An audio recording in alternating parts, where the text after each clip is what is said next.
La Comisión de Radio y Televisión de Tabasco presenta.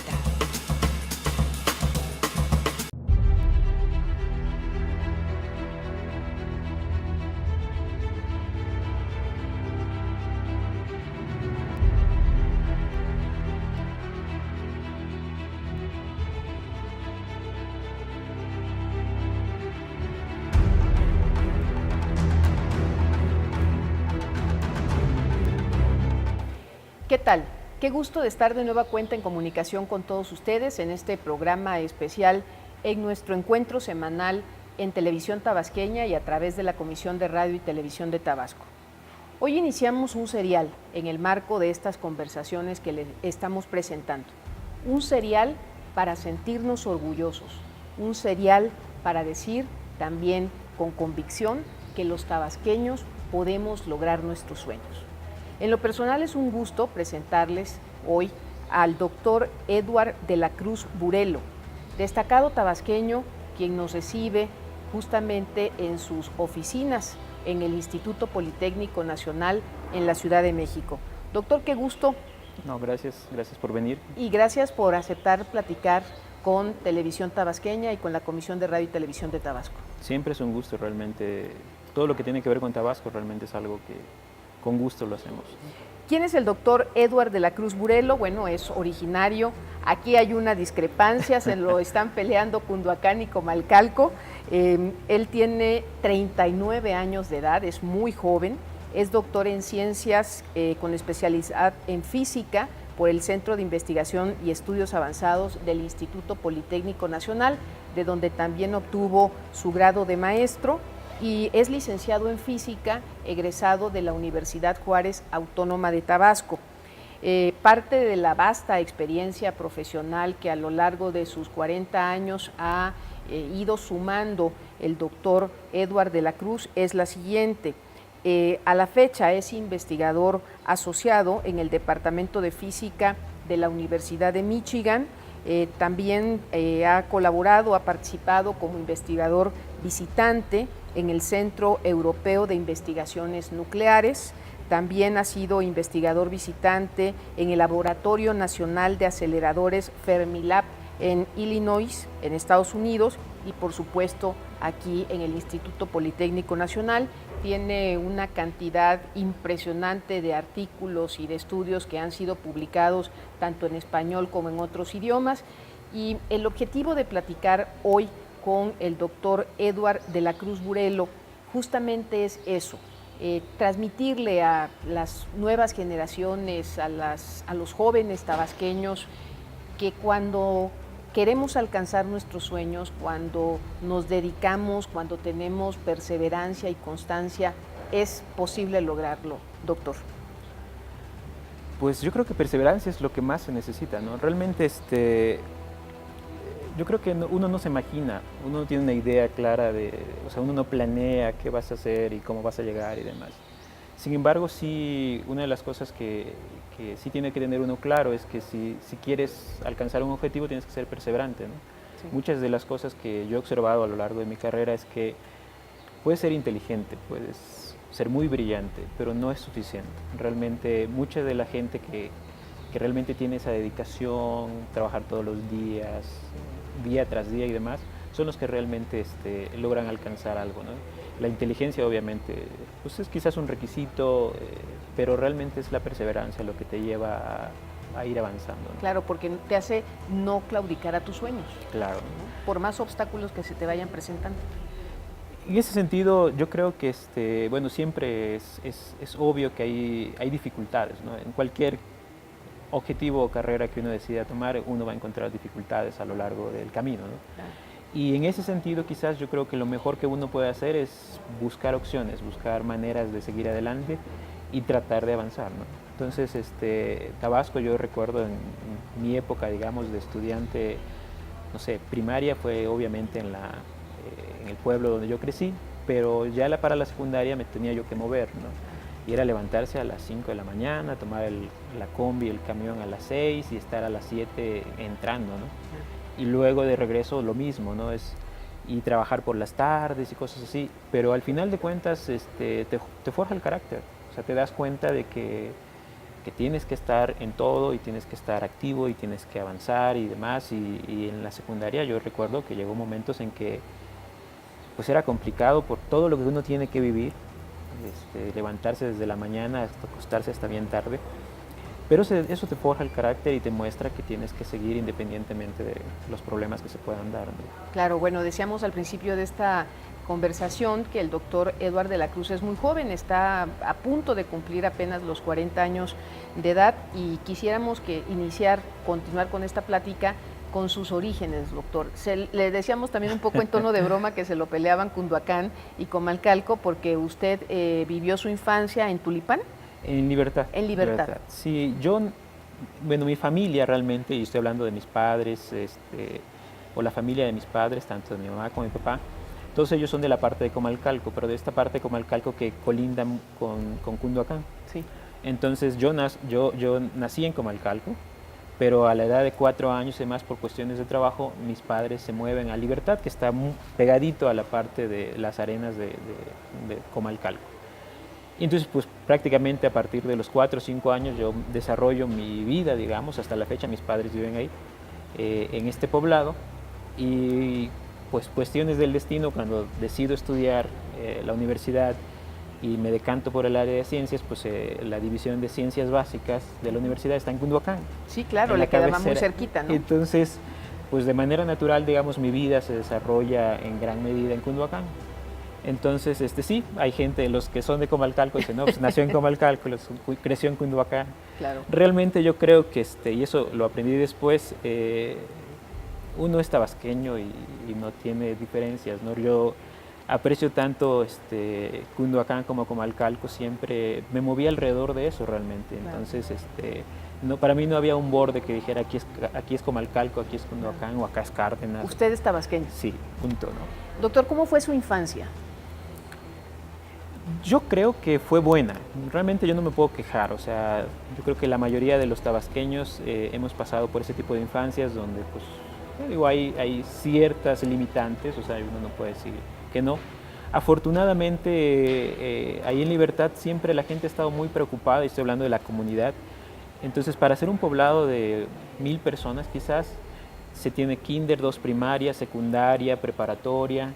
En aquel entonces, cuando yo estaba, no había preparatoria y la secundaria, pues mis papás prefirieron que lo hicieran a cabecera municipal, pero siempre uno ha tenido esa oportunidad. Entonces, yo crecí, digamos, entre estudiando y trabajando, eso era necesario, pero trabajos, vamos a decir, que uno puede hacer a esa edad, pues, o sea, yo no quiero pensar que era una cuestión obligatoria, realmente. Para mí era normal tener que apoyar en casa, tener que, en un momento dado, cuando mis papás pusieron tiendas o teníamos que cortar cacao, pues era normal, o sea, uno acompaña a la jornada a los padres y entre todos, digamos, tratamos de sacar a la familia adelante, y yo era el mayor, entonces, el mayor de 5, entonces en ese sentido, pues también estaba esta como responsabilidad. Entonces yo siento que fue una buena infancia, un poco limitada quizás por esta parte de que tenía que, o yo me sentía, digamos, con esa obligación de participar en las actividades para sostener el hogar, pero forja el carácter realmente, ¿no? Y eso no limitaba que yo disfrutaba, digamos, pues lo que disfruta un niño a esa edad, ¿no? De salir, yo todavía recuerdo, ¿no? Salir a la calle con el palito y la llanta y corretear con todos los demás niños. El trompo, jugar, ¿no? Canicas, ir a jugar fútbol, todo ese tipo de cosas, sí, la manera normal, digamos, obviamente en las horas posibles, ¿no? Había momentos que había que trabajar y bueno, se hacía, ¿no? ¿Y cómo descubre usted su gusto siempre fue un niño estudioso o cómo se vincula y dice, bueno, yo prefiero dedicarle más horas, me gusta jugar, pero también prefiero dedicarle más horas a leer? ¿Cómo se introduce usted a la lectura? Porque la lectura es el mundo a través del cual descubres. Sí, es medio curioso. Mi abuelo por alguna razón tenía la enciclopedia temática, creo que son 15 o 18 tomos azules, de todo, digamos, completo. Mi abuelo la tenía en su cuarto, y entonces creo que yo tenía 9, 8 años cuando mi papá en aquel entonces aplicó para tener la tienda Conasupo en aquel momento, ¿cómo no? de la ranchería Arena. Entonces se necesitaba un lugar, entonces mi abuelo le dijo, ¿sabes qué? Aquí hay un lugarcito, ponlo aquí, que era justo en la casa de mi abuelo. Y entonces para mí, pues en ese tipo de tiendas las actividades son o por la mañana o por la tarde, ¿no? Entonces cuando a mí me tocaba estar a cargo de la tienda, pues uno tenía que hacer algo para entretenerse, o sea, en medio de la nada y con el calorazo que hace y demás. Sí. Pues lo más común para mí fue empezar a tomar esos tomos. Y empecé desde el 1 hasta creo que era el 18, no recuerdo el número. ¿Los terminó todos? Todos, y 3 veces, o sea, realmente. ¿3 veces los leyó? Pues tenía mucho tiempo realmente. En las mañanas estábamos muy atareados, Claro. pero había muchas horas. Y entonces fue increíble porque realmente yo no hubo algo que me llamara la atención como para decir esto es lo que voy a hacer.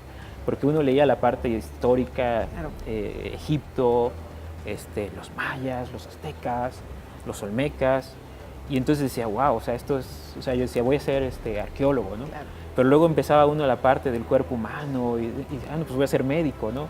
Luego uno la parte del universo, no, pues voy a estudiar ciencias del universo y demás. Entonces uno empezaba a ver todo ese tipo de cosas, y yo creo que ahí fue donde empecé a agarrarle el gusto, porque entonces me empecé a dar cuenta de que había un mundo allá afuera que invitaba a conocerlo, ¿no? Y aunque yo estaba, digamos, en medio de la nada, digamos, de un estado lleno de agua con mucha producción de cacao, en aquel entonces era la época que teníamos grandes producciones de cacao, pues sí, realmente era increíble que había un mundo, o sea, yo no sabía dónde estaba África o Francia, la Torre Eiffel, todo ese tipo de cosas que uno veía en esos libros, y eso fue lo que realmente a mí me metió esta curiosidad de decir, bueno, ¿qué más hay allá, no? Muy bien, doctor.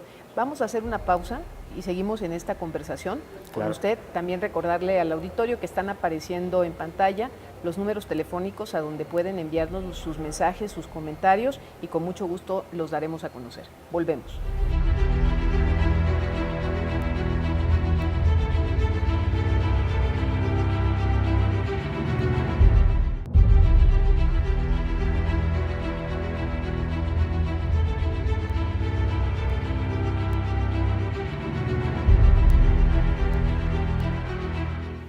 Gracias por continuar con nosotros en este programa especial de Televisión Tabasqueña y la Comisión de Radio y Televisión de Tabasco, nuestra plática con el doctor Eduard de la Cruz Burelo. Y bueno, ya nos platicaba cómo descubre ese gran mundo que hay allende Tabasco a través de la enciclopedia. ¿Cómo decide física? ¿Cómo decide irse a esta unidad de la Universidad Juárez Autónoma de Tabasco? Sí, mira, fue un poco curioso porque tuve la oportunidad, digamos, de decidir, no sé, quizás como a los 10, 12 años, de que realmente los estudios era la única forma de salir. O sea, realmente, digo, sí ayudaba en casa y demás, pero yo recuerdo una de tantas inundaciones que hubo por allá. Estábamos sacando cacao y yo le dije a mi padre, ¿sabes qué? Pues me gusta y te apoyo y todo, pero esto no es lo mío, ¿no? Entonces yo recuerdo muy bien que él me decía, no, pues mi hijo, o sea, estudiando es lo único, ¿no? Entonces, a través de la enciclopedia vi muchas áreas, me llamó mucho la parte del universo, realmente no había decidido algo así como física.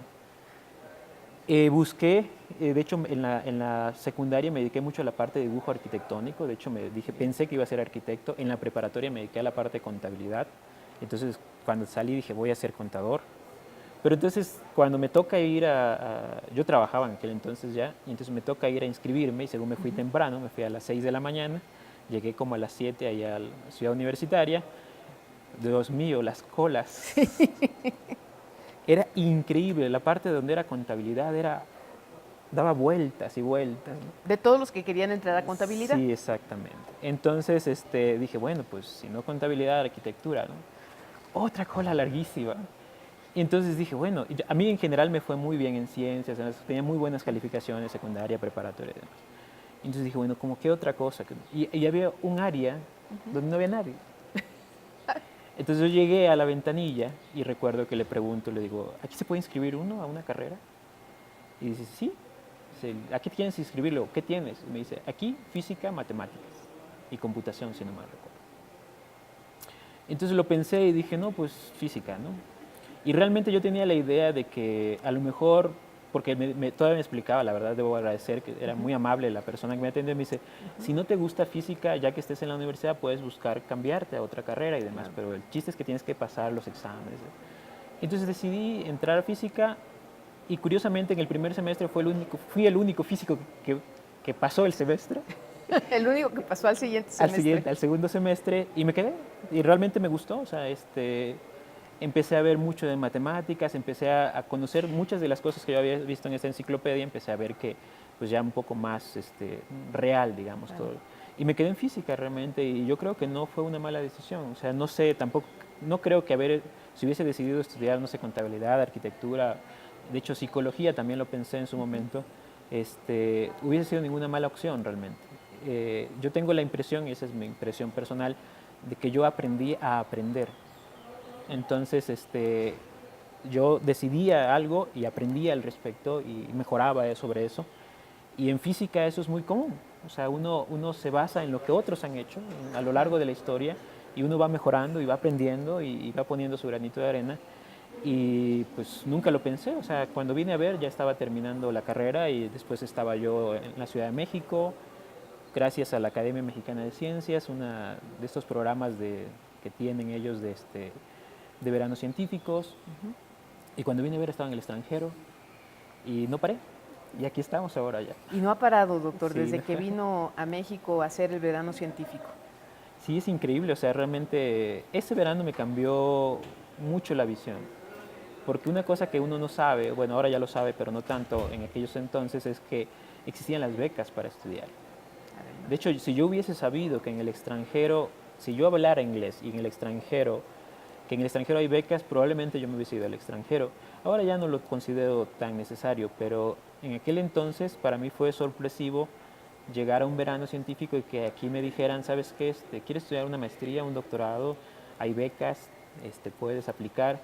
Y luego al terminar, digamos, poder salir al extranjero, todo ese tipo de cosas, yo no lo conocía, ¿no? Realmente. Y de hecho, cuando estaba estudiando ya el doctorado, una de las cosas que yo hice fue, regresé a Tabasco, a las preparatorias, a dar charlas sobre cómo obtener una beca para estudiar, para estudiar una maestría o doctorado. Se desaprovechan mucho. Porque era increíble, o sea, dije, si yo no sabía y que ando metido en esto, entonces, ¿cómo es posible todos los demás? Sobre todo en la preparatoria. O sea, uno tiene esta idea de que vas a entrar a una carrera y una vez que termines la carrera hay que trabajar y demás, y no tienes una idea de que hay mucho más por delante, ¿no? Claro. ¿Y cómo es que se da su salto al primer viaje internacional y a su conexión ya a esa universidad a donde hace su posgrado? El posgrado lo hice aquí en México y mi postdoctorado, que es el primer trabajo, digamos, que uno tiene después del doctorado, lo hice en la Universidad de Michigan. Es correcto. Yo vine aquí a estudiar.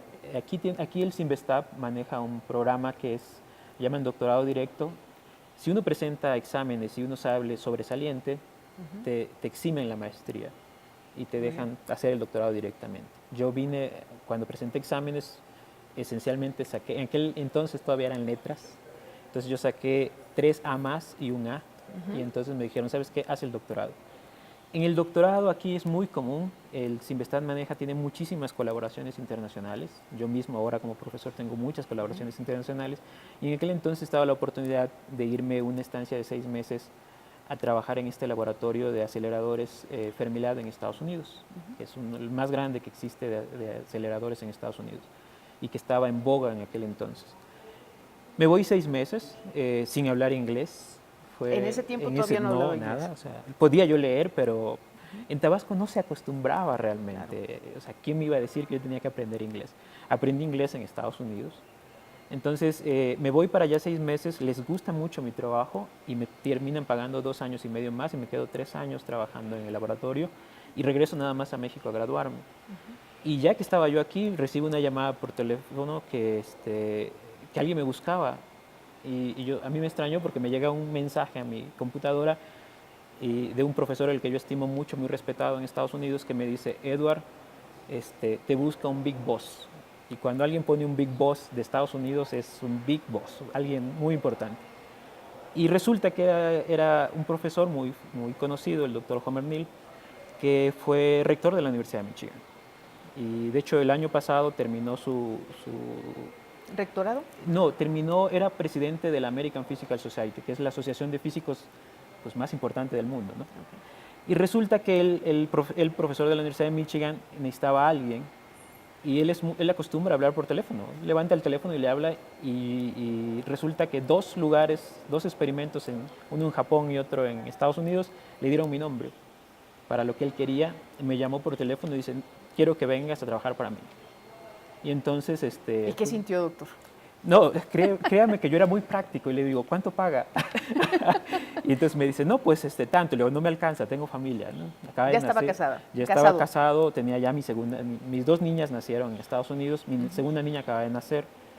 Entonces hicimos un trato y finalmente dice, mira, te pago el seguro médico y toda la familia. Y finalmente le digo, no me puedo ir a Estados Unidos porque acabo de salir de allá y CONACYT me pide estar 2 años fuera. Entonces finalmente me dice, te mandamos a Europa. Vas a trabajar para mí y te quiero en Europa. Y un mes después estaba en Europa, en el Centro de Investigaciones Nucleares europeo, y realmente tuve que renunciar. O sea, yo renuncié para regresar a México porque él es una persona sumamente ocupada. Él era, en ese entonces, creo que todavía era directivo de la Ford, otra de las cosas que hacía.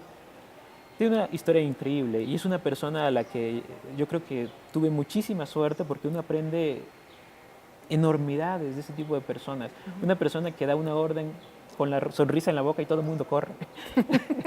Entonces, él nunca estaba, pero siempre estaba en contacto y él me enseñó muchas cosas. Y lo increíble para mí es que realmente trabajé muy bien para él. De hecho, él me decía, mira, conmigo no duran más de 1 año. Y yo trabajé 4 años para él y de hecho renuncié para venirme a México. Y es increíble, o sea, realmente nunca había pensado, es una parte, obviamente tiene que ver con el trabajo. Él me dijo que me contrató porque necesitaba a alguien que hiciera algo rápido, él tenía fama de hacer cosas muy rápidas. Y pues no se arrepintió. Entonces pasé mucho tiempo con él y eso también abrió muchas puertas, porque estamos hablando de que una persona así... Con ese reconocimiento a nivel mundial, el tipo de investigaciones que tú puedes hacer es de otro nivel, o sea, realmente las puertas se te abren. O sea, yo recuerdo algo así, en una ocasión yo tenía un problema que no podía avanzar en cuestiones de física. Le digo, Homer, es que no puedo, ya lo intenté y no puedo. Dice, vamos a preguntarle a un experto. Y entonces dice, ¿qué libro estás usando? No, pues está el libro, ¿no? Levanta el teléfono y dice, Michael, tengo aquí a John Fellow que me gustaría que le expliques algo. Y yo le digo, Homer, ¿de qué Michael estamos hablando? Dice, Michael Peskin. Michael Peskin es el que escribió el libro en el que todos aprendemos física de partículas. O sea, ¿en serio le estás hablando por teléfono a Michael Peskin? Sí, cuando tengas un problema, se consulta al experto. Y él me enseñó eso. Dice, levantas el teléfono y le llamas, punto. Claro. Y eso realmente abría muchas puertas. Entonces, eso aprendí mucho de él. Y era increíble realmente eso. Y eso abrió muchas perspectivas, me dio oportunidades que yo no había pensado. Y obviamente después de eso en México las puertas se abrieron. O sea, el CIMBESTAB, la UNAM, el Politécnico, la Universidad de Puebla. O sea, yo vine aquí a México a dar una charla y recibí montones de propuestas para regresar a trabajar a México, ¿no? ¿Y resolvió el problema con Michael? Sí, afortunadamente sí. Si sí. ya no lo resolvía con él, no lo resolvía Fue con increíble porque en Estados Unidos se acostumbra a que uno tiene que defender su trabajo. Y entonces yo pedí defender mi parte para mi salario. Sí. Entonces cuando me evaluaron, Michael era uno de ellos. Entonces él sabía que estaba haciendo muy bien. Y no, es una persona muy inteligente y te trata como un investigador. El mundo, el ámbito en donde usted se movía ya en esos momentos, ¿es una población amplia o digamos todos se conocen como para decir, a ver, está este doctor mexicano que lo puedes buscar, es un agente eficiente, resuelve pronto los problemas?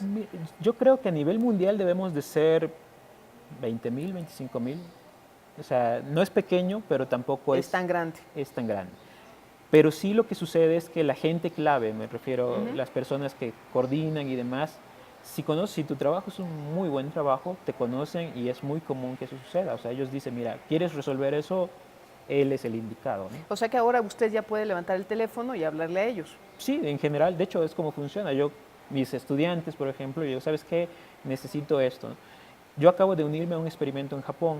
Del cual vamos a hablar, si me permite, doctor, en un momento más. Sí, pero nada más quería comentarle ¿Sí? cómo funciona eso. ¿Sí? Ellos me dicen, ¿quieres entrar? Perfecto. vamos a preguntar. Muy bien. ¿Ok? ¿A quién? No sé. Ellos van a preguntar. Y sí, luego me responden, me dice, estás aceptado. ¿Y cómo funciona? Ya estando en experimento, Claro. me enteré a quienes le hablaron, gente que yo respeto mucho del área en el mundo. Claro. Y sí, o sea, sí, claro, o sea, es Edward, claro. Ese es el Adelante. prestigio. Exactamente. Muy bien. Y eso es lo que tienes que cuidar, ¿no? Efectivamente, el prestigio. Vamos a una pausa comercial y regresamos a esta conversación con el doctor Edward de la Cruz Burelo.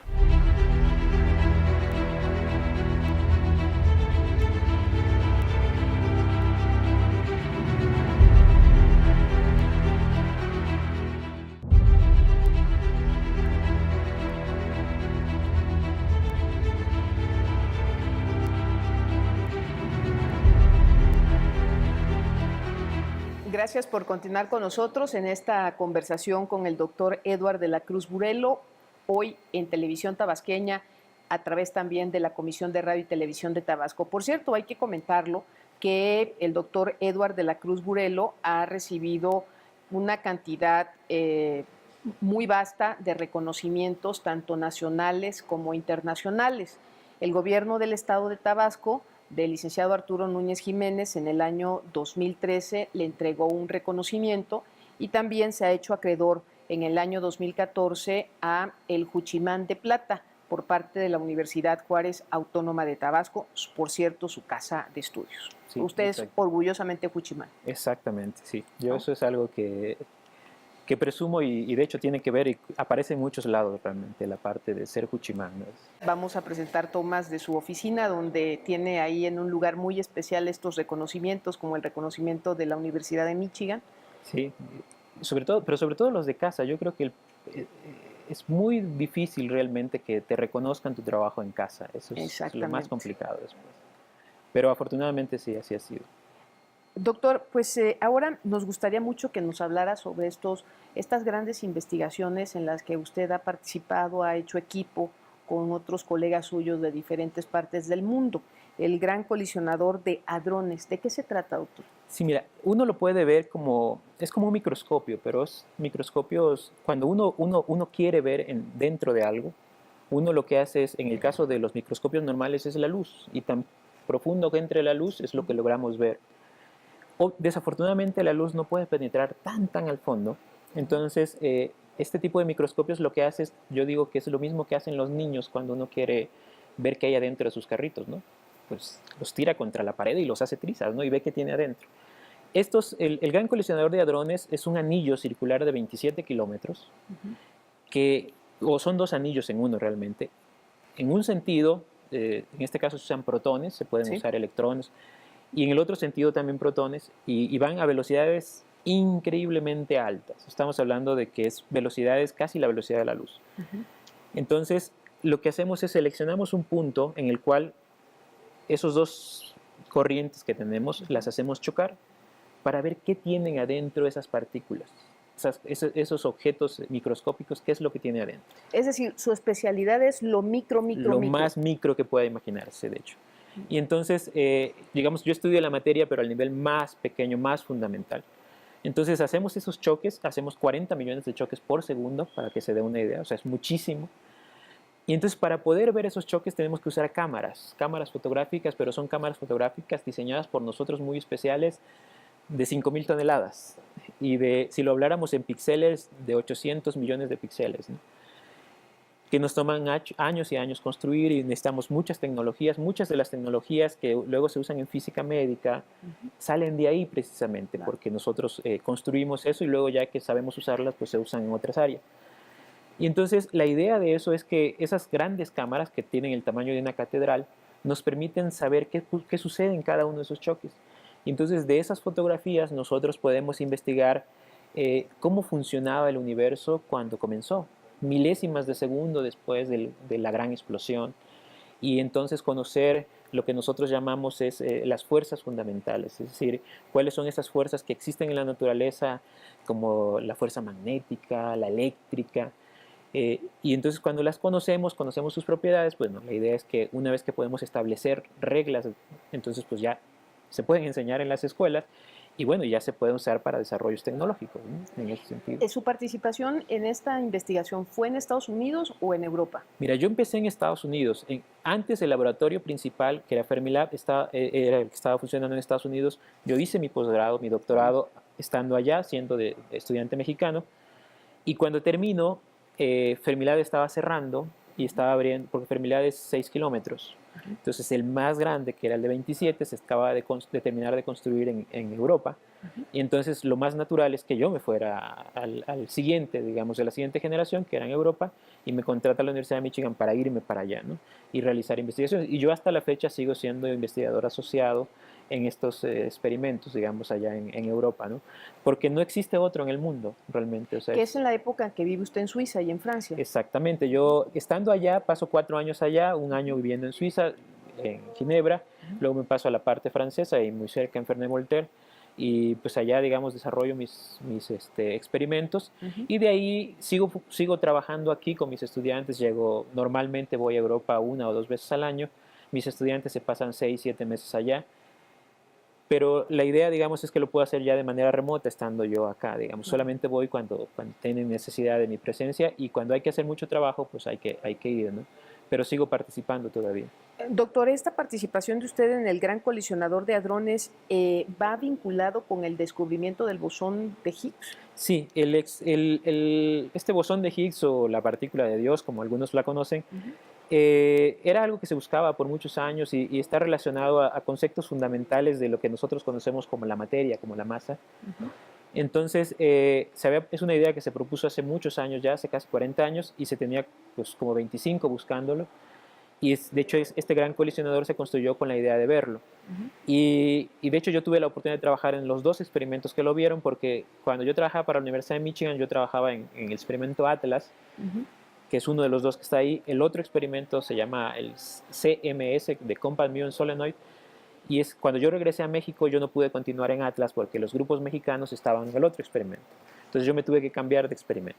Entonces cuando se descubren los 2 experimentos, y entonces yo tuve la oportunidad de conocer ambos, porque participé en la construcción de uno y participé en la búsqueda del otro. Entonces eso fue para mí muy importante, porque podría celebrar con ambos experimentos, porque los conocía. Porque es uno de los grandes descubrimientos o hallazgos. Sí, al siguiente año se dio el premio Nobel por eso, realmente. Y no solo el premio Nobel, se dieron muchos premios alrededor de eso, ¿no?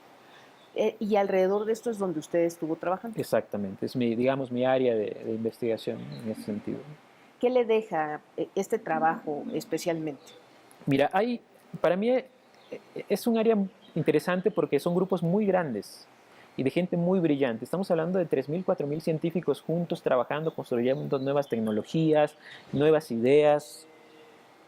Yo digo, en la frontera de la frontera de la frontera de la ciencia. Claro. Y de pronto, ahí no existen libros, ahí las cosas no están en libros, tú escribes los libros.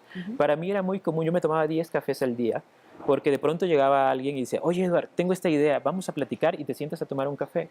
Y ahí es donde se resuelven los problemas. Había muchos problemas que tenían que ver con cuestiones matemáticas, de probabilidad, cómo vamos a medir esto y demás.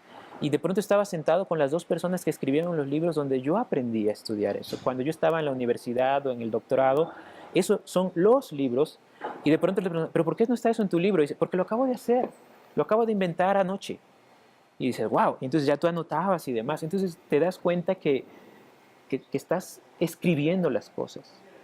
O estás sentado, a mí me tocaba que yo llegaba sentado, y tienes un premio Nobel enfrente sentado. Y se pone a platicar contigo y te empieza a contar todas las cosas que está haciendo y demás. Para mí era increíble, cuando trabajaba para Michigan, íbamos a cenar a un restaurante chino y me decía, ¿sabes quién come aquí todos los días? Le digo, ¿quién? Sam Ting. Sam Ting es premio Nobel de Física del 77, del año en que yo nací. Le digo, ¿en serio? Sí, dice. Y te llevan y te sientan con Sam Ting y te lo presentan. O sea, es una comunidad realmente. Y te vas integrando y vas mostrando, y entonces te muestra que la ciencia es una cuestión de trabajo. Una vez que te integras, trabajas, muestras tu valía y demás, pues eres parte de ella, ¿no? Y entonces yo, por ejemplo, cuando se hizo el anuncio del descubrimiento del bosón de Higgs, yo me llevé a todos mis estudiantes. Le digo, eso va a ser una vez en 100 años, en 1000 años, anunciar algo así. Ustedes tienen que estar aquí.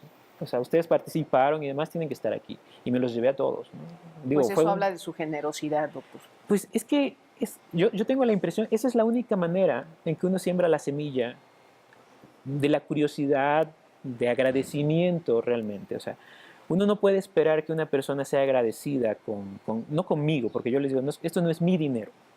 O sea, ese dinero es un dinero que viene de tu país, que viene de los impuestos que pagan todos los demás, tus padres, tus primos, tus hermanos, tus amigos y demás. No es mi dinero.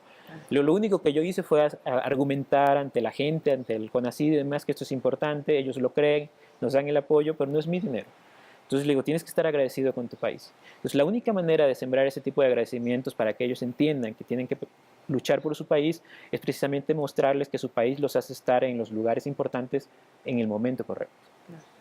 Qué interesante. ¿Cuántos premios Nobel ha tenido usted la oportunidad de tratar o de conocer? Así de cerca, como unos 5, 6 o 7, yo creo, si no es que más, porque no te lo dicen y no te das cuenta. Realmente, de pronto, ya que te das cuenta que con quién estás hablando, dice, no, así es premio Nobel de física, no sé. Te quedas así como... Pero es muy común, o sea, a mí, por ejemplo, me tocó, yo le decía de cuando me tocó evaluarme, que yo le dije, Homer, quiero pelear mi salario. Dice, sí, allá se acostumbra que 3 investigadores evalúan tu trabajo. Sí. Uno era Michael Peskin, otro Mike Tox, representante de toda el área en Estados Unidos, y el otro es el doctor Lee, que luego llegó a ser director del Departamento de Energía. Él es premio Nobel de Física. Entonces tenía un premio Nobel de Física evaluándome si me iban a pagar o no el siguiente año. Pero es increíble porque son gente, además de que son muy preparadas, son gente muy humilde, muy sencillas. O sea, realmente gente con la que puedes hablar y platicar. O sea, no son, ni son los científicos así de los pelos parados. Como nos los imaginamos. No, son gente con la que puedes tomarte un café o una cerveza y platicar, y ellos entienden. Cuando yo quiero ganar un poquito más porque tengo familia. Ellos eso lo entienden. O sea, no estamos hablando con alguien que no entiende qué significa querer ganar $100, $200 más porque hay que pagar los pañales o hay que... Claro. No, es increíble, realmente es increíble. Muy bien. Vamos a hacer una nueva pausa. Regresamos a esta conversación que le estamos presentando en Televisión Tabasqueña y en la Comisión de Radio y Televisión de Tabasco con el doctor Eduard de la Cruz Burel.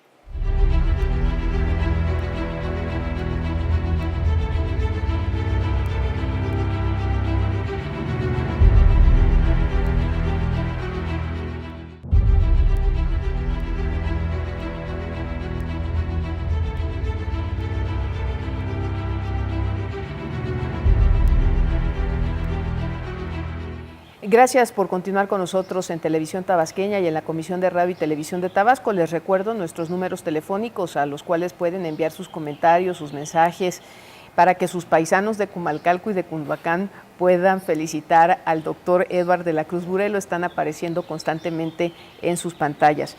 Doctor, otra investigación que según he podido leer ha marcado también su trayectoria es una investigación que tiene usted con Japón. ¿Pudiera usted comentarnos de qué se trata? Sí, mira, en el Gran Colisionador la idea es energía.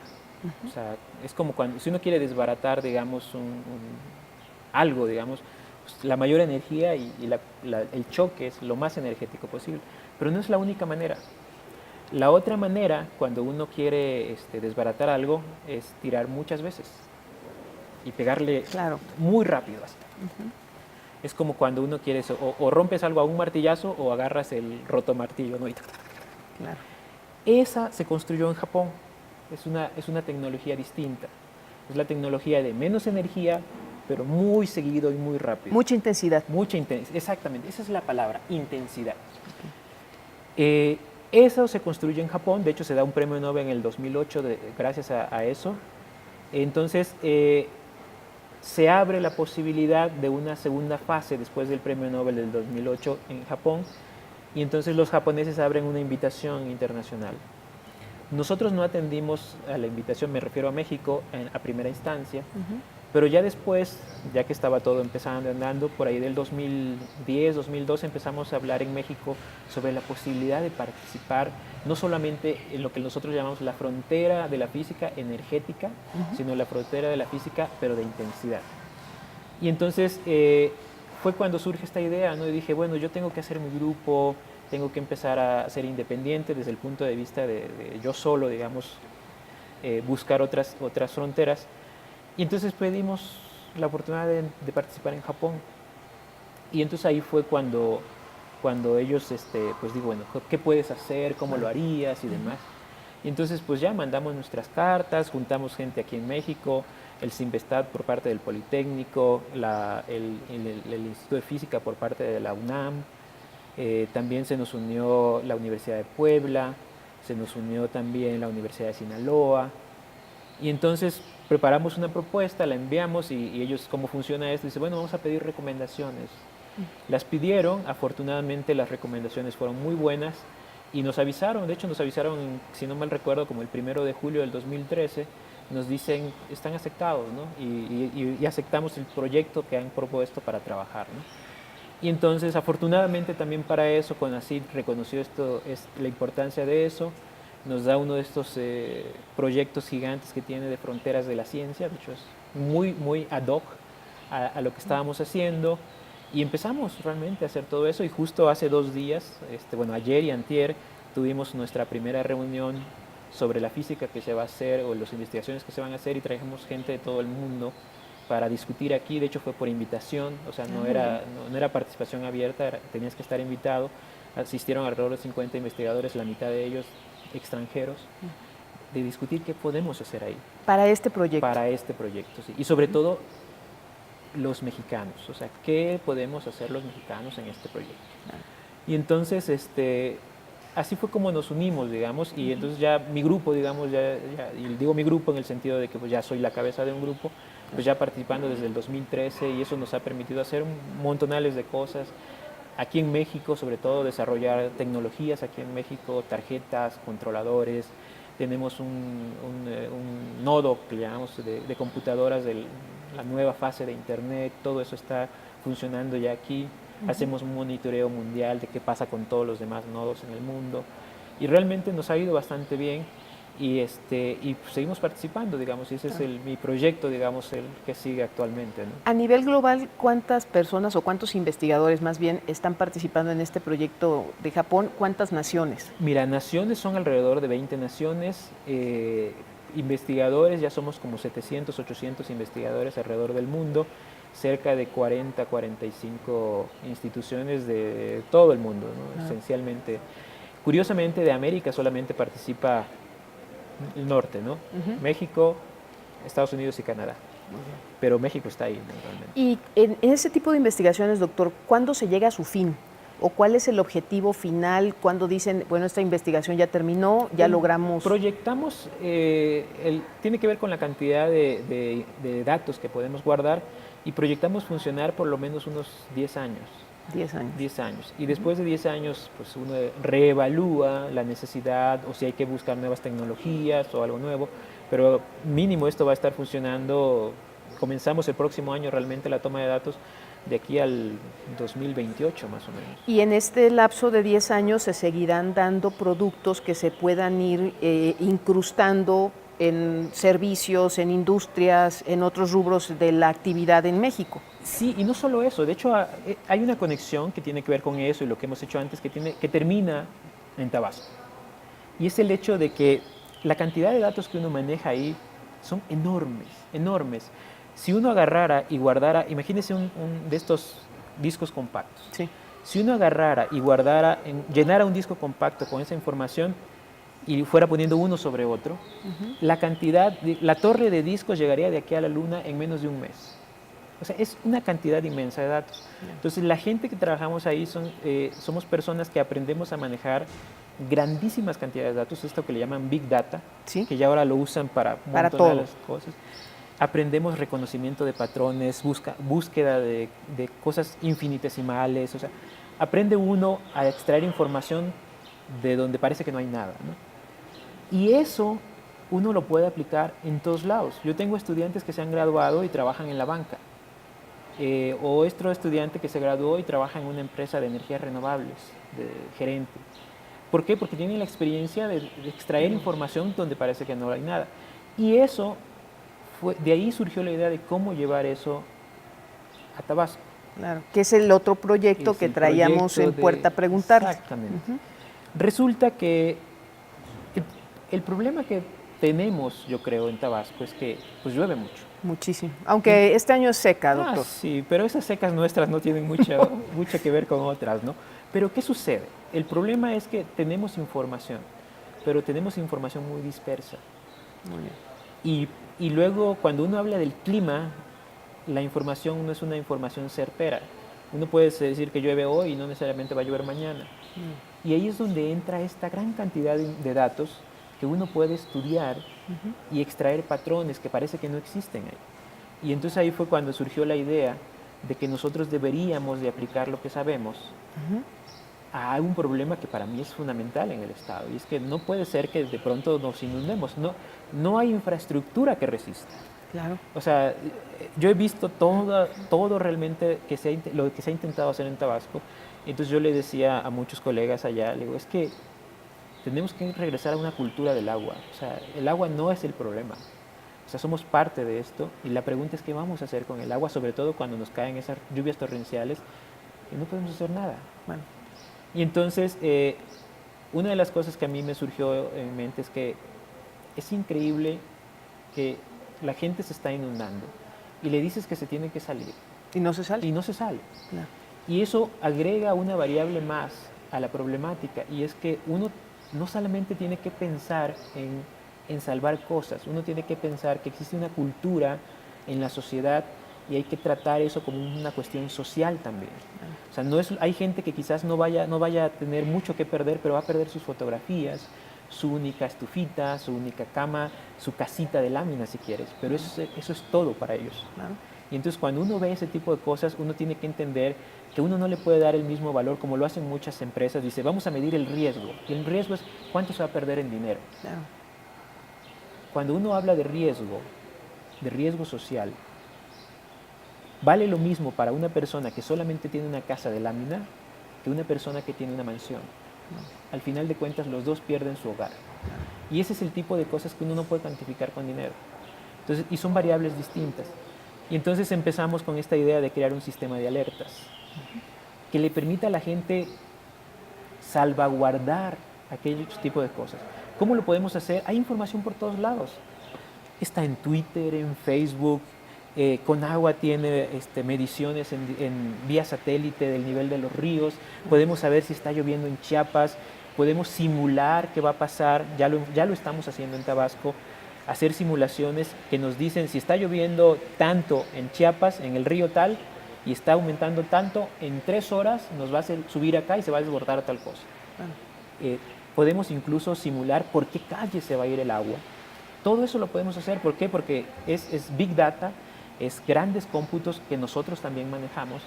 Y ahí fue donde yo dije, bueno, todo esto que hemos aprendido haciendo física en los mejores laboratorios se puede usar para una cuestión que para mí es de vital importancia, ¿no? Y es salvaguardar no solo la vida, sino el bienestar de comunidades, personas que desafortunadamente, los que viven a los bordes de los ríos, las colonias inundables, digo, es desafortunado, pero es cierto, es las personas que menos tienen, ¿no? Claro, totalmente. Y que de alguna forma este tipo de proyectos a usted le permite retribuirle al Estado, ¿no? Como tal, al Estado, o sea, lo que es el Estado invertido en usted. Pues yo diría más que el Estado, la gente, ¿no? O sea, realmente para mí el punto es eso, o sea, yo también tengo familia ya, Claro. tengo amigos, yo mismo, a mí me tocó, ya no recuerdo qué huracán, que se cayeron los puentes y yo aún así llegué a la universidad, ¿no? Pero entonces realmente yo creo que es algo que podemos, más que retribuir, realmente poner un granito de arena. Poder mostrar que la ciencia no es nada más andar en el extranjero, colaborar con los grandes descubrimientos, sino que es también tratar de resolver esas problemáticas que la gente tiene todos los días. Que tiene una aplicación inmediata que nos Claro. puede ayudar. Vamos a hacer una pausa comercial porque nos gustaría mucho saber qué avance tienen estas alertas Claro. tempranas y cómo pudiéramos, en qué etapa van y si ya hay algún caso práctico en el que ustedes la estén ya aplicando en la entidad. Regresamos a Televisión Tabasqueña y a la Comisión de Radio y Televisión de Tabasco.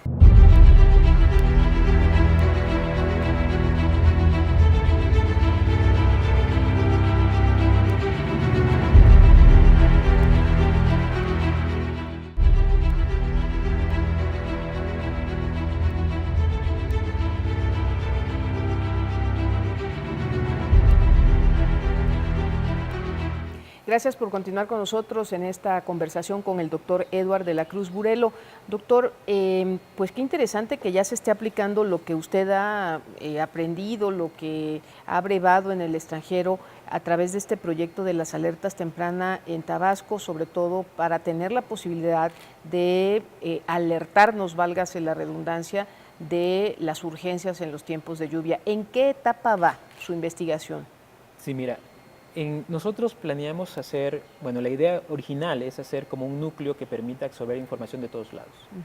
Obviamente ese núcleo tiene que pues, alimentarse de diferentes cosas.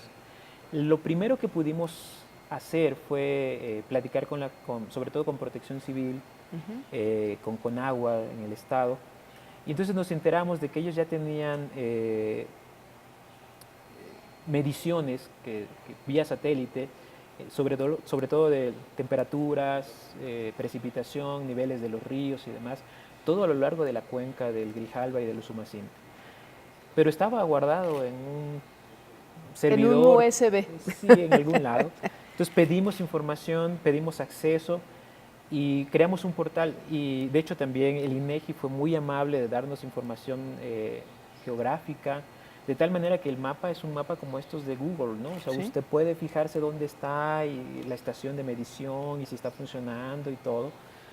Y entonces hicimos todo eso realmente, conseguimos apoyo del Consejo Estatal de Ciencia y Tecnología y también por parte de Conagua, y echamos a andar lo que nosotros llamamos un prototipo, pero un prototipo que está funcionando bastante bien, donde se mide y se mide la parte de precipitación, los niveles de los ríos, en toda la parte de la cuenca del Usumacinta-Grijalba. Lo pusimos de tal manera que las personas puedan ir y hacerle un clic y saber cuánto llovió, cómo llovió, si ya dejó de llover y demás.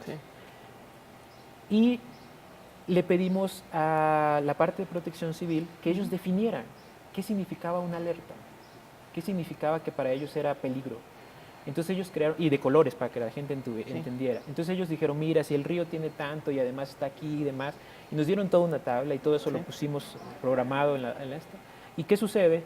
Y ya ha sido usado, de hecho ya nos han mandado varios correos porque resulta que la gente que informa, o sea, todo el mundo termina de trabajar a las 8 de la noche. Y entonces después de las 8 de la noche, si se va a desbordar el río, nadie te dice. Pero ahora no. Ahora el de Conagua o el de Protección Civil lo único que tiene que ir es decir, y va el nombre, por el segundo significado que tiene Juchimán, ¿no? Entonces uno va a juchimán.tabasco.gov.mx y es la página. Ah, muy bien. Y Juchimán se lo pusimos porque pues es el vigía. Claro. Y entonces uno checa esa página y ahí está el portal y ahí te dice a la hora que tú quieras, cada 10 minutos, cómo está el nivel de los ríos, cómo está lloviendo y demás. Y si hay una alerta, se dispara la alerta, se pone en colores, se dice si va a desbordar o no. Y entonces con estas últimas lluvias que han habido para Teapa y demás, ellos han sabido desde antes que algo está pasando. Y entonces ya pueden empezar a mover a la gente, a avisarles y demás. Ahorita está definido, y digo definido las alertas, pues para que le sirva, digamos, a la gente de Protección Civil, a la gente de Conagua y demás. Digo, fue una idea, fue el primer paso, dijimos. Sin embargo, la idea es que podamos hacer mucho más. ¿Por qué? Porque este núcleo, esta parte que tenemos, este cerebro le llamo yo, la idea es que, por ejemplo, hay mucha gente que dice, me estoy inundando, y lo pone en Twitter. Que en la colonia tal, y lo pone en Facebook, pone una foto. Todo eso se llama minería de datos. Uno lo puede hacer y filtrar y demás, y alimentar este cerebro. Y entonces unirlo a la información del desborde de ríos o del nivel de ríos, de precipitación y demás, y empezar que la misma gente lo que está poniendo empieza... Nutriendo la página. Exactamente. O ni siquiera lo tiene que nutrir. Con el hecho de que lo pongan en las redes sociales, nosotros mismos vamos filtrando. Ustedes los van a ir... Porque somos especialistas en eso, en extraer información de ahí. El rector de la universidad nos decía que con estas cuestiones del Golfo que se están haciendo, van a poner 2 radares en Tabasco. También podemos extraer información de los radares. Propusimos un prototipo de un medidor de nivel de agua que se puede poner en las colonias más vulnerables y que envía para cada cierta altura mensajes SMS, los mensajes de texto, que nos llegaría a una computadora y eso nos permitiría medir en tiempo real cómo van los niveles demás. Pero ¿cuál es el chiste de eso? El chiste, y a donde que yo quiero llegar, es que en un momento dado uno va a tener una aplicación en el teléfono, casi cualquiera tiene ya un teléfono inteligente. Claro. O si no tienes teléfono inteligente te llega un mensaje. Tú te registras, dices, yo vivo en la colonia tal, y bajas tu aplicación. Y empieza a llover en tu colonia. Y con toda esta información, el cerebro detecta, este cerebro informático detecta que se está inundando tu colonia. Y de pronto, pip, pip, pip, pip, pip, y te avisa, ¿sabes qué? Salte. Subió tanto Sí. en tu colonia. Si estás en tu trabajo, tú decides, te vas a tu casa a salvar tus cosas o llamas por teléfono a quien esté ahí, o si estás en tu casa, como dices tú, te sales, ¿no? Claro. Decía alguien, no, que salgo, me lo subo al techo, ¿no? Además. Lo que sea. Sí. Pero entonces, ¿qué sucede? La idea es que nosotros realmente podemos extraer información de todos lados. La información está en todos lados. Mucha gente para mí era increíble que el de Conagua o el de Protección Civil me dijera, es que a veces nos enteramos más rápido por Twitter que si le hablas al que está allá y que te informe y demás. Entonces, toda esa información ya se puede extraer, ponerlo en un solo lugar. Obviamente, el gobierno de Estado lo puede usar y demás, pero para mí lo más importante es que todo lo que son de gobierno de Estado siempre está limitado. O sea, no puede salvar a todo el Estado, eso es obvio. Pero entonces hay que darle la oportunidad a la gente que va a sufrir estos efectos que decida qué quiere hacer. ¿Te quieres quedar en tu casa? Bueno, guarda lo que quieres guardar. Claro. ¿Te quieres salir porque prefieres estar más a salvo? Pues salte. De hecho, tenemos ahora ya, gracias al INEGI y demás, el mapa de cómo están las alturas en el estado, cuáles inundan más, tenemos el historial de cada vez que llueve. Y todo eso está en la página. Todo está en la página. Entonces, la gente que vaya a comprar una casa puede saber, y no solamente, tenemos mapas de 1950, puede saber si eso era una laguna y seguro que se va a inundar. Sí, porque el agua vuelve. Claro. Tiene Entonces, memoria.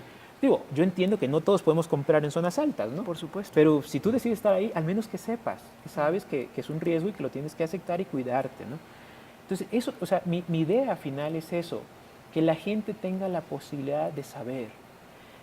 Ya empezamos ahora, está la página con las mediciones que tenemos del nivel de los ríos y demás, que se actualiza cada 3-10 minutos.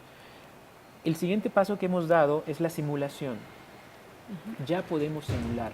Si llueve en tal lugar, ¿cómo se desborda? Hemos hecho simulaciones con las condiciones de las inundaciones del 2007. Entonces sabemos ahora, porque tenemos el mapa georreferenciado que nos dio INEGI, podemos decirte por qué calles se va el agua, en cuánto tiempo se va a inundar, hacia dónde se va a ir el agua. Y eso ya lo podemos hacer, lo podemos simular. Ahora estamos buscando la manera de simularlo muy rápido. Pero la manera más simple es que nosotros hacemos muchas simulaciones y comparamos con las fotografías satelitales de aquellos años. Y entonces, si nosotros vemos que esas simulaciones, esos panoramas, le llamamos, cuando esté lloviendo, coincide con lo que tenemos, decimos, oye, parece que nos estamos yendo a lo que pasó en el 2007 o en el 2010. Claro. Y entonces decirle 3-4 horas antes a la gente, oye, ten cuidado, parece, no es seguro. O sea, en esto nada es totalmente seguro, pero prefiero que tú decidas qué vas a hacer a que luego pues nomás nos podamos quejar, ¿no? Y esa es la idea realmente. O sea, entonces ahorita están en la etapa de la simulación. Ahorita estamos en la parte de la simulación para poder agregarlo, comparando esas simulaciones con las fotografías satelitales que teníamos de aquellos entonces, ¿no? Con las inundaciones que tuvimos pasadas. Y podemos comparar con las actuales. De hecho, ahora la simulación la comparamos con unas que hubo hace poco. Sí, Tacotalpa y Teapa. Y vimos que estábamos pues bastante bien. Entonces eso nos da confianza en que estamos tomando pues condiciones más o menos. Sobre todo el mapa. O sea, es tener un mapa geográfico, digamos, con alturas, niveles y demás. Construirlo nos tomó 1 año y medio, por supuesto. Fueron 5 tesis de licenciatura. Chicos que parece nada, pero así como uno le hace al mapita, ¿no? En grandecito, los chicos hacían en grande, iban midiendo alturas y demás, y dicen, vamos a ponerlo. O sea, todo ese tipo de cosas, mucho trabajo, pero para mí lo que me gusta es que es trabajo de los tabasqueños. Eso es importante, doctor. Me comentaba fuera de cámaras que es un equipo de estudiantes multidisciplinario de la propia Universidad Juárez Autónoma de Tabasco. Profesores de la universidad. O sea, tenemos ¿Profesores y estudiantes o solo profesores? Profesores y estudiantes. De hecho, o sea, ellos están ya dirigiendo tesis de eso. Tenemos gente que está trabajando con nosotros de la división de arquitectura, ingeniería de arquitectura. Tenemos gente, la parte de simulación con la gente de ciencias básicas. La parte social para medir cómo definimos el riesgo o vulnerabilidad considerando que hay gente que no se quiere salir de su casa aunque vaya a perder poco. O sea, es una definición nueva, diferente. Eso lo estamos trabajando con personas del área de la División de Ciencias Sociales, ¿no? Entonces, tratamos de involucrar a aquellos que estén interesados y que nos aporten algo nuevo y que nos digan, mira, vamos a hacerle así, esto y demás. El portal está alojado en el gobierno del Estado, o sea, el gobierno del Estado nos dio un lugar. También tenemos aquí en el CIMBESTAD una copia y ahora la universidad ya va a tener una copia también. O sea, vamos a tener 3 lugares que van a estar jalando la información y la idea realmente es que esto vaya a crecer. ¿Y en cuánto tiempo prevén que pueda ser una app y que esté a nivel de ciudadanía en general, esté totalmente popularizada? Desafortunadamente eso depende de los apoyos. De los apoyos. Sí, yo creo que esa es una de las cuestiones difíciles. O sea, si nosotros tuviéramos un apoyo sostenido, me refiero, yo estoy hablando, los apoyos hay que ir a hacer trabajo de campo, hay que medir alturas, hay que comprar equipo, hay que pagar las tesis de los estudiantes. A veces es increíble que el estudiante dice, necesito 3,000 pesos para pagar la impresión de mi tesis, que no tengamos 3,000 pesos para que un estudiante pague eso, y que pueda graduarse y cosas así. Esos apoyos obviamente limitan eso, y yo creo que si tuviéramos esos apoyos, en 1 o 2 años ya estaríamos a ese nivel. ¿Hablando de una app inclusive? Hablando de una app, sí. Si no los tenemos, obviamente eso va a llevar más tiempo, pero ahora precisamente estamos buscando firmar un convenio entre la Universidad Juárez Autónoma de Tabasco y el CIMBESTAB para tener un apoyo mínimo que nos permita pues, estar presentes, estar trabajando, continuar. Pero realmente yo creo que nos tome 1 año, 2 años, 10 años, lo vamos a hacer. O sea, el punto es que hay gente ya interesada. Estamos creando una ola, yo les decía, porque cuando empezamos la parte de modelación, iban a exponer los estudiantes a los congresos de matemáticas. El siguiente año teníamos no solamente a nuestros estudiantes, gente de Sonora, de Guanajuato, exponiendo sus modelos, sus simulaciones. Es que lo que están haciendo está interesantísimo. Entonces te das cuenta que estás creando una ola y entonces al rato vamos a tener colaboración de gente de otros lados. Por supuesto. Ya de Cancún nos contactaron y nos decían, oye, aquí no tenemos problemas, pero no son exactamente los problemas de Tabasco. Aquí son problemas de que en las tormentas se nos mete el agua, pero lo podemos adaptar. La Ciudad de México también. Aquí llueve y se encharca. Entonces, todo ese tipo de cosas que estamos construyendo se pueden hacer y adaptar a otras problemáticas, en Veracruz también. Pero bueno, para mí creo que lo central es que es Tabasco, se puede hacer en Tabasco. Yo creo que esa cultura del agua no se va a resolver si no lo hace un tabasqueño. O sea, porque es el único que sabe lo que significa que te llueva y que te inundes y que pierdas tus propiedades, como usted bien dice, por muchas o pocas que tengas. Y en ese sentido, yo creo que el hecho de que profesores de la universidad, estudiantes de la universidad, lo estén tomando como propio, yo pongo mi granito de arena, yo les muestro cómo se puede hacer, pero cuando ves que ellos ya empiezan a andar por sí solos, tú dices, wow, o sea, no importa, o sea, cuánto tiempo se lleve, seguro que esto lo van a hacer, varios de ellos lo van a hacer una vida, o sea, realmente investigando, y quién sabe, a lo mejor en 20 años estamos hablando que ya no tenemos estos problemas, ¿no? Ojalá así sea. Doctor, vamos a hacer nuestra última pausa comercial en esta, por demás interesante conversación con el doctor Eduard de la Cruz Burelo, y regresamos.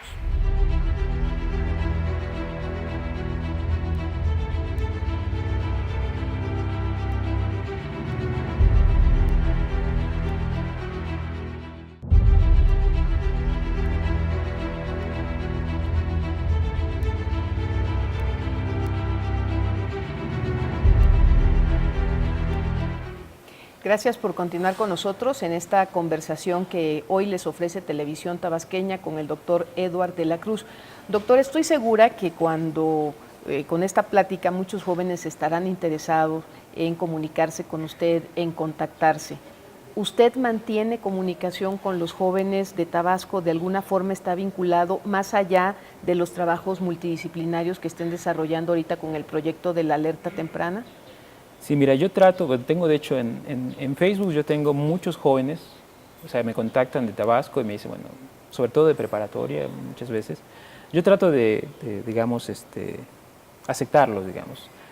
Casi no participo mucho en discusiones, pero sí cuando ellos preguntan sobre oportunidades, cosas que quieren hacer. He tenido padres que me llaman por teléfono, me dicen, ¿le puedo marcar? Es que mi hijo va a estudiar y quiere estudiar tal cosa, ¿qué opina usted? Y le digo, bueno, sí, cómo no, y hablamos por teléfono, ¿no? Claro. O he tenido padres que me dicen, mi hijo no sabe, o sea, qué estudiar y ha decidido entre esto, ¿qué opinaría usted? He tenido padres que me escriben por estas tareas que dejan en la primaria, de que entrevistes a alguien. Me dice, ¿le podría dar una entrevista por teléfono a mi niña? Le digo, sí, ¿cómo no? Y eso pasa muy a menudo. O sea, yo trato, digamos, de dar un poco de tiempo, porque pues yo tengo, bueno, esa es mi impresión. O sea, cuando yo fui estudiante, la gente fue muy amable conmigo. La universidad, cuando yo me tocó la universidad, siempre me apoyó. Cuando yo estudié la secundaria, la prepa, hubo épocas complicadas económicamente y hubo fechas en que, o tiempos, digamos, en que los microbuseros no me cobraban. O sea, dice, no, no te preocupes, no pasa nada, ¿no? O sea, porque ellos sabían que pues, no había, ¿no? Entonces, todo ese tipo de cosas uno se acuerda de que a veces necesitaba uno esa orientación. Claro. Y entonces yo trato de hacer ese tipo de cosas, y cuando me invitan a las ferias de ciencia y demás, yo trato de ir, no solo a Tabasco, en general a otros estados también, pero la idea realmente es participar. Digo, no siempre es lo mismo, pero al menos darles una idea de lo que se puede hacer, y sobre todo a los padres. Yo creo que, también soy padre, pero yo creo que muchos de los padres, cuando dicen, es que mi hijo quiere hacer algo de ciencias, y entonces dice, ¿va a poder vivir de eso? Y entonces, pues, platicarles, o sea, sí va a poder vivir. Y además no es nada más dar clases, hay esto, hay lo otro, están las empresas, las industrias, todo ese tipo de cosas. Me invitaron también la parte de empresarios. Canacintra, veo que tiene usted sí. también un reconocimiento por parte de Canacintra. Y porque ellos decían, bueno, ¿cómo podemos nosotros usar esto a nuestro favor? Claro. Y yo les hacía un ejemplo, yo les puedo decir cuántos en esta sala tienen un iPhone, con una cosita aquí en mi teléfono. Y ese tipo de información es Big Data, uno puede decirlo. O sea, había alguien que hablaba de la miel, dice, ¿cómo le podemos? Yo produzco miel, y le digo, mira, podemos hacer todo un panorama de qué productos que usan miel pueden ser vendidos alrededor del estado, cosas así, solamente por saber qué busca la gente en Google. Claro. Y le digo, todo eso se puede hacer. Y entonces yo platicaba con los de Canacintra de eso, o sea, que al final de cuentas es usar esa información y llevarla. Entonces, cuando yo recibo ese tipo de invitaciones, realmente trato de hacer el espacio, porque creo que es lo único que va a transformar no solamente al Estado, a la gente, ¿no? O sea, uno no puede esperar, yo le decía a alguien, uno no puede esperar que algo cambie si la gente no cambia. Yo recuerdo algo que siempre les he mencionado, cuando uno llega, digamos, pues, al Congreso y uno ve pues, en letras de oro nuestros ilustres tabasqueños, a los jóvenes yo les digo, ¿no te gustaría? Le digo que en 50 años tu nombre esté ahí. Le digo, ¿por qué? Porque, o sea, cuando tu nombre está ahí, ya no eres tú, es tu familia. Bueno. La gente que va a llegar y va a ver tu nombre, ese era mi tío, ese era mi abuelo, mi bisabuelo. Y le digo, pues eso, le digo, yo quisiera que cada tabasqueño, le digo, sintiera esa necesidad de poner su nombre ahí y hacer algo por el Estado que permita considerarlo para eso, ¿no? Y yo creo que existen en Tabasco actualmente muchísima gente que merece estar ahí, porque ha hecho muchísimo por el Estado, ¿no? Y esa es una parte que a veces cuesta, realmente reconocer el trabajo que muchísima gente ha hecho a lo largo de tantos años para que el Estado esté como esté. Digo, todos tenemos problemas, yo estoy seguro, ¿no? Pero Tabasco no es el Tabasco que yo conocí. Cuando yo estaba ahí, había muchas cosas que ahora... Digo, no había muchas cosas que ahora hay. Entonces ha cambiado para bien en muchas cosas. Desafortunadamente también nos ha llegado las cosas malas que se han dado en todos lados, ¿no? Pero yo sí creo que es una cuestión, es un deber social que tenemos, el poder transmitir un poco de lo que sabemos y motivar a los que realmente vienen después. Y créeme, o sea, de nada sirve pasar por este mundo si no dejas una huella o no dejas una especie de filosofía de lo que la gente puede hacer, ¿no? Y en ese sentido yo creo que no es, o sea, yo no estaba preparado para hacer todo lo que he hecho, pero me preparé para eso. Por supuesto, decía usted al principio que usted no hablaba inglés, imagino que ahorita es políglota. Pues por sí, donde o sea, ha vivido. Sí, o sea, tienes que ir a Japón y tienes que pedir comida, Claro. tienes que ir a Alemania y tienes que... O sea, si viviste en Francia, tienes que aprender sí, todo ese tipo francés. de cosas, ¿no? Entonces, pero lo interesante de eso es que te das cuenta que hay muchísima gente que está haciendo lo mismo. O sea, hay muchísima gente en el extranjero, estoy hablando de mexicanos, Sí. que realmente podrían contribuir y solucionar los problemas. y hacerlo con gusto realmente. Yo creo que el principal punto es ese, o sea, todos necesitamos tener una manera noble de vivir, o sea, vivir bien, digo, no ser millonarios ni nada, pero sí vivir bien, pero que nos permita también contribuir a los problemas que hay todos los días, o sea, realmente es increíble, o sea, todos los días tenemos sin número de problemas. Y doctor, Sí. el hecho de cómo se construye este proyecto de la alerta temprana y toda la gente local, toda la gente tabasqueña que está alrededor de él, empezando por usted como el gran promotor, demuestra lo que usted está diciendo. Juntos los tabasqueños podemos salir adelante. Si nos unimos, si verdaderamente dejamos a un lado todos aquellos conceptos que a veces hasta en manera de chunda, de broma, decimos que los tabasqueños somos los mejores para bajar al tabasqueño aquel que está intentando superarse y crecer, pero me parece que este es el mejor ejemplo. Si todos ponemos lo mejor de nosotros, evidentemente se pueden alcanzar objetivos tan importantes, tan necesarios para el Estado como esta alerta temprana y que todo el mundo tengamos en nuestro celular este app. Sí, para mí el punto es que creo que podemos tener diferencias de muchas formas, como lo tenemos en las familias, ¿no? Claro. Pero no dejamos de ser familia. Y yo creo que ese es el gran punto. O sea, Tabasco es Tabasco y no dejamos de ser tabasqueños porque piense de una manera distinta a mi vecino, ¿no?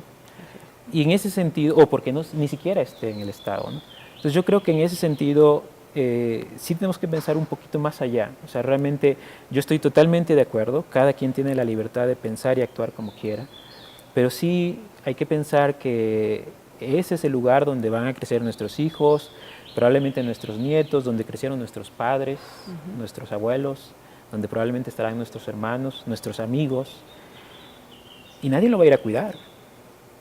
Nadie va a salir corriendo de aquí a la Ciudad de México a ver qué van a hacer allá en Tabasco, ¿no?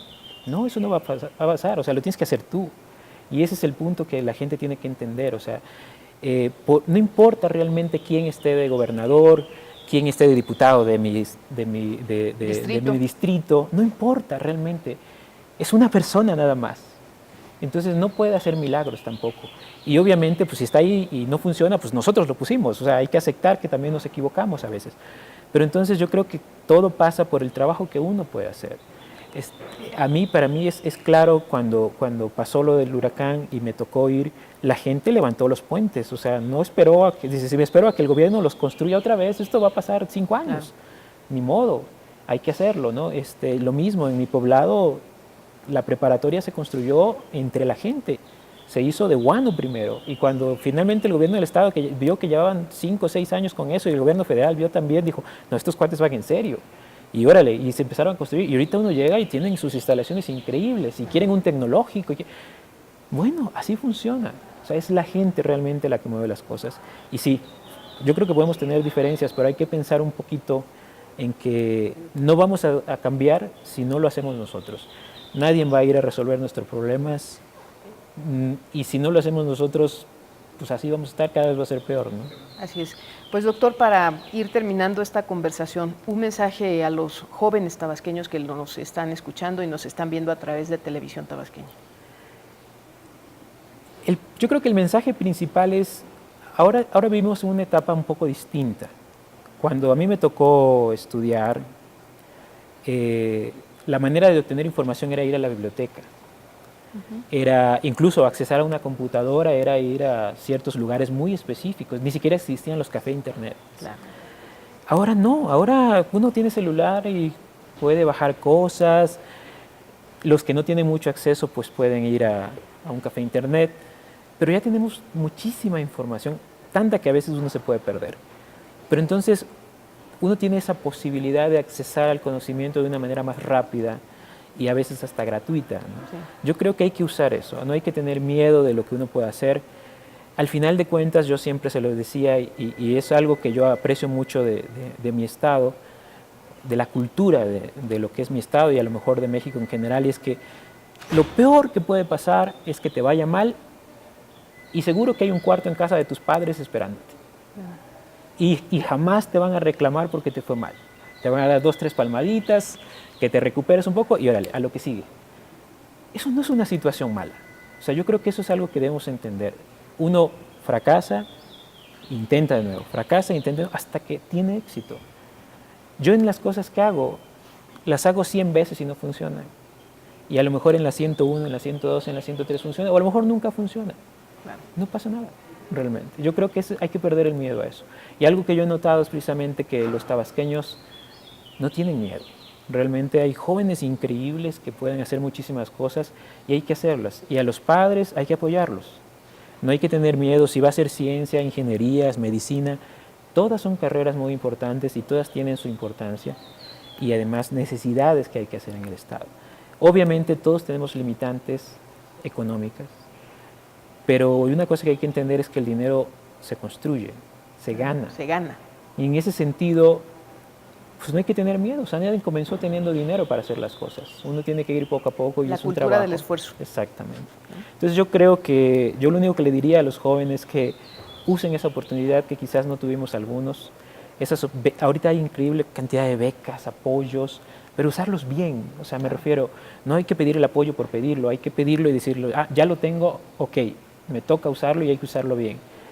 Porque eso va creando lo único que tiene su reputación. Alguien me preguntaba, ahora que estuve en Baja California Sur, dice, ¿quién es Eduard de la Cruz Burelo?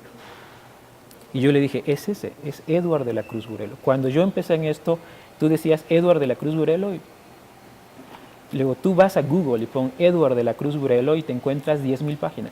Que por cierto es el científico mexicano más referenciado a nivel mundial en citas. Sí, eso dicen en España. Lo quiero decir yo. Sí. Entonces, yo le decía, eso es lo que define.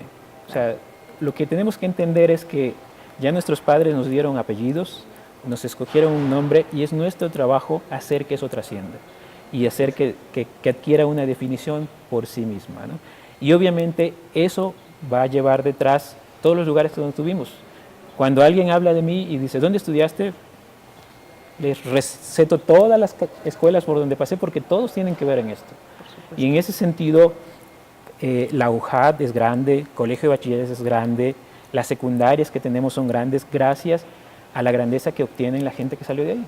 Entonces hay que entender que somos responsables de la historia también y hay que trabajar por eso. Entonces ojalá y muchos de los que nos están viendo entiendan que la vida está en sus manos y están jóvenes, hay que salir a comerse el mundo, no pasa nada.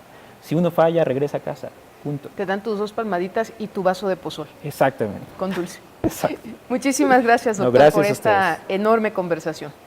Un gusto. Y Un placer. muchísimas gracias por todo lo que ha aportado. Un placer. Gracias a ustedes por vernos esta noche en Televisión Tabasqueña y escucharnos a través de la Comisión de Radio y Televisión de Tabasco. Soy Dolores Gutiérrez Zurita. Nos vemos la próxima semana. La Comisión de Radio y Televisión de Tabasco presentó